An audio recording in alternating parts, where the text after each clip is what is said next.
Did you see the type of songs that you wrote evolve or change at all when you changed your method for how you put them together, when you went to freestyling versus writing them down?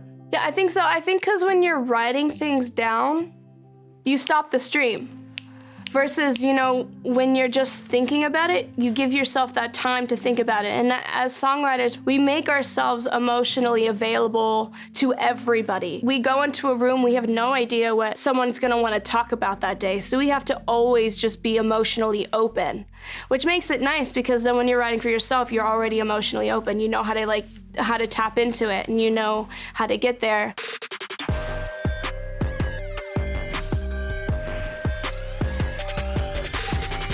Julia, you were born in Iowa, but you moved to LA at a young age, still got a lot of family in Iowa. How old were you when you moved to LA?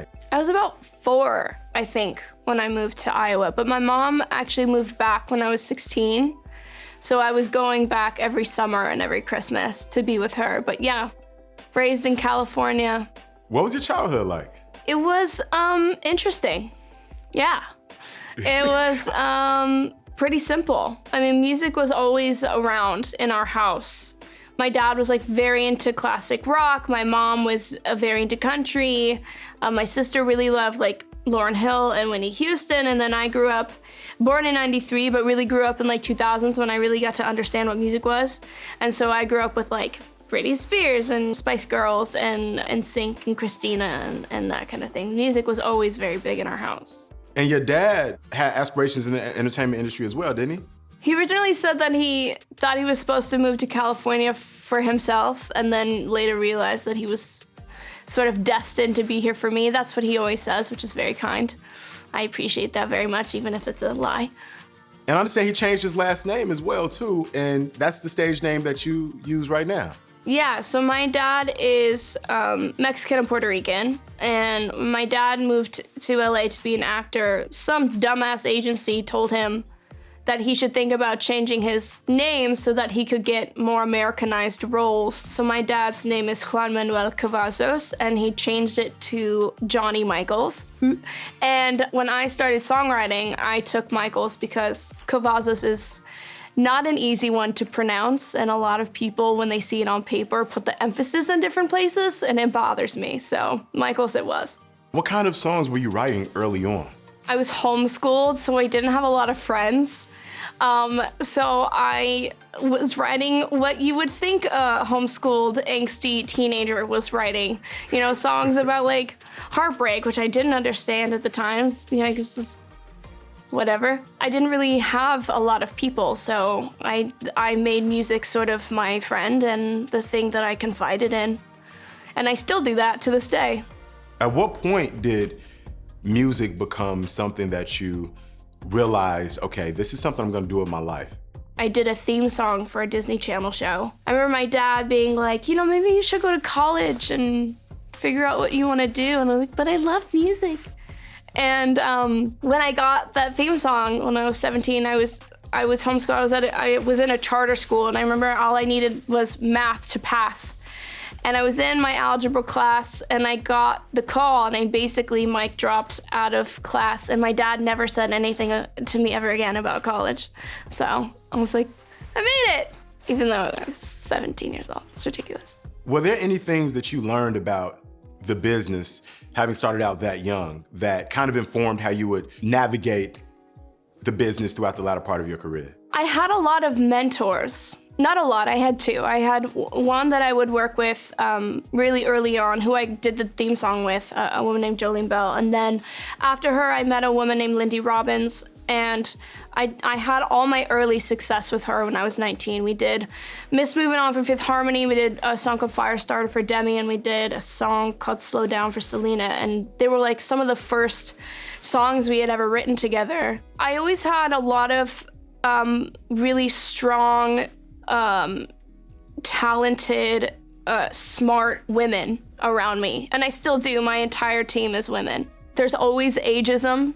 There's always sexism, especially when you're 19 and you're going into these rooms with 40-year-old men, and they're like, what are you working on? You're like, myself. What? I am a very vulnerable person. I am innately emotional, and I need people around me that understand that and aren't gonna try and divert me into doing something that isn't me.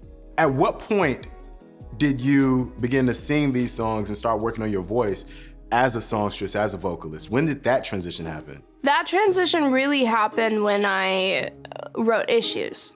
I'm jealous, I'm overzealous.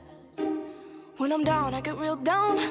When I'm high, I don't come down. I never really had plans to be an artist, and I think that really just comes with, the fact that I'm deeply insecure.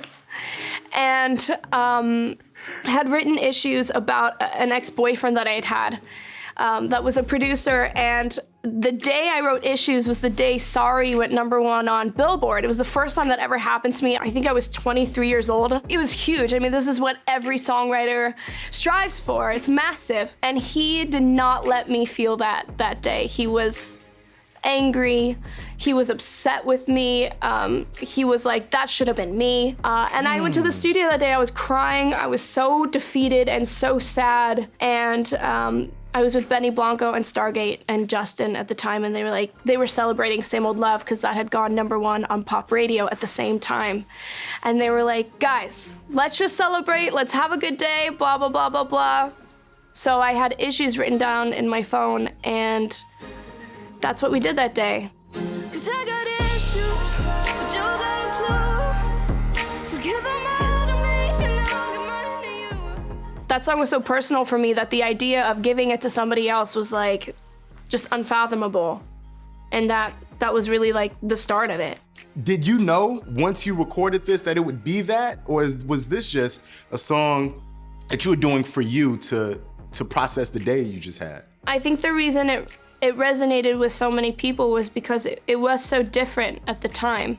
There weren't a lot of people being that blunt. But I also don't give a shit. I'm so like, here I am. I mean, if you listen to all my EPs and my album, like I really do just spill it out on the table, all my flaws and insecurities and the things I wish I could change about myself. So now let's go to Nervous System, where that is Julia Michaels, that is your music, Yes. Those are your emotions. Did the success of Issues inform your approach to songwriting for the rest of the songs on that EP? I was working with Matt Mann and Robin and Justin Tranter. We just were having such a good time and just, writing about, everything. Really, I was writing about my shitty ex-boyfriend and, just was really in that headspace. And yeah, I mean, that's it, really. That headspace would eventually take you to inner monologues, and what strikes me about it is, not only is the music just deeply personal, but even the title conveys that this is a conversation you're having with yourself, yet you're open enough to share this reflective, introspective conversation with the world. Are you ever nervous about being so vulnerable on a public platform? Does that ever give you anxiety? I don't shy away from things that are real for me because I feel like there has to be some sort of like-minded human being out there in the world that understands what I'm going through. I'm surrounded by people that feel the same way, that have anxiety, that have depression, that have been through, a lot of emotional turmoil. And, we get to go to these shows and we get to scream it out and cry it out and bear it all and hug each other, and it's just a beautiful thing. What made you decide to name the album Not In Chronological Order? Because I'm a songwriter, everybody always thinks I'm gonna have, like a deep meaning for everything. But I really, I called it Not In Chronological Order, or NICO for short, because it really is not in chronological order in terms of life events. I used to think I could only write a good love song if it was derived from toxicity. And now I know that I can write a good love song rooted in love. I wrote a song called Little Did I Know with my boyfriend, and it was the first artist session I had had in months because of the pandemic. And I had put so much pressure on myself, and I really wanted it to work out, and it just ended up not being very good. I was really rusty, and everyone we had our training wheels on. We all sort of forgot how to do things, and I just felt so defeated. And I remember being in bed with him, and I was just like, I need to write something. and I need to do it for myself. And we started that song. He was sitting on the edge of the bathtub. I was standing in the bathroom. We were in a park, actually the park where we had our first date. We went to his old studio, we were at the course there, and it was really beautiful because, you know, again, I had not written a love song with the person that I love in the way that we wrote it. And it just was so freeing, and it was just very eye-opening for me too. I don't know what I did to deserve this man. He's great, and I don't want to give him all the praise, because then if, like, you know, 2 years later he breaks up with me, I'll be really sad. But he's so patient with me in the studio, and we both have, like, such a mutual respect for each other's craft. The first day we met, we wrote If the World Was Ending. I slid into his DMs. I was like, I think you're super talented. I'd love to write with you. And he was like, yeah, me too. And if the first song we ever wrote together got us a Grammy nomination, we should probably keep writing. And so since then, we wrote All Your Exes together. We wrote Little Did I Know together. And we actually wrote his first single, Like That, together. We work really well together. I think it really just boils down to us really having so much respect for each other. He does make a brief appearance in the Little Did I Know video. You know, the video is all of the things. It's intense, it's erotic, it's dark, it's stormy, it's a lot going on. What was the inspiration behind those visuals? Little Did I Know, I think, is probably one of my favorite songs I've ever written. But little did I know, you will be the one I confide in, learn how to try with. Little did I know. I really wanted to make a video for it, and originally I had this idea for a maze, where I was sort of going through a maze of ex-lovers, and you were seeing sort of scenes, I guess, of just like things that I've experienced in love, and going through all these sort of like dark corners, and then coming out to this sort of light, essentially, and coming out to JP. When I met Blythe Thomas, who is an incredible director and so collaborative, this was the first time that I had actually had ideas and felt comfortable telling somebody my ideas. She was just so wonderful with me, and she was like, what if we did do a maze, but what if we do it much simpler? And I was like, great. I showed up on set. There was this huge bed of sand. There was this mirror in front of me, and there were these figures behind me. And essentially the music video is saying, you know, I'm looking at these figures, or I could go forward, and the figures sort of represent my past, and I could confront my past if I want to, but why? Why? You know, I should keep moving forward. And there was something really intense that day that happened, which was I was singing these words to myself, you know, little did I know you could be the one that would save me and learn how to change me. Little did I know it was you, you know, and I don't think I'd ever been that kind to myself. So singing to myself that day in the mirror was really emotional, super emotional. And I had to like take breaks in between because, you know, I never looked at myself and said, hey, you need to love yourself too, don't forget, you know? And it took making that video that day to like really talk myself through it, I guess, you know, because I had always like equated that love to JP, and that day I really equated it to myself. It was a really beautiful moment. What would the Julia Michaels looking at that mirror say to the Julia Michaels from Inner Monologues? Oh boy. I guess I would just say, and this is gonna sound so cliche, but like, don't be so hard on yourself, you know? It's okay. You can have these feelings. You can have big feelings. When I had this ex, I call him Voldemort, actually, which is very fun. When I had Voldemort in my life, he used to make me feel bad for having anxiety, bad for being emotional, bad for being needy, bad for blah, blah, blah, blah, blah, X, Y, Z. And I think if I were to look at myself like, hey, it's okay to be needy. It's okay to want love.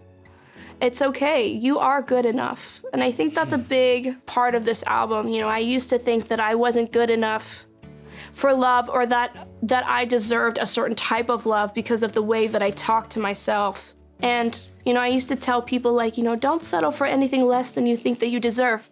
But what if you think you deserve trash? You know, what if you think you just deserve nothing? Real love can be passionate without it being damaging. It can be beautiful, and it can be easy and uncomplicated. And I wish I could tell myself that then, but I know that now. What do you want your legacy to be? I would like to go down in history as somebody that really cared about music, someone that really cared about lyricism, someone that really cares about songs and songwriting, someone that really cares about women and the way that they're treated in this industry sometimes. You know, I definitely see a lot of talks about, you know, women in the music industry and being for women, but nobody actually does things for women. But yeah, I don't know. I want to go down as somebody that just like really cares about music and really cares about songs.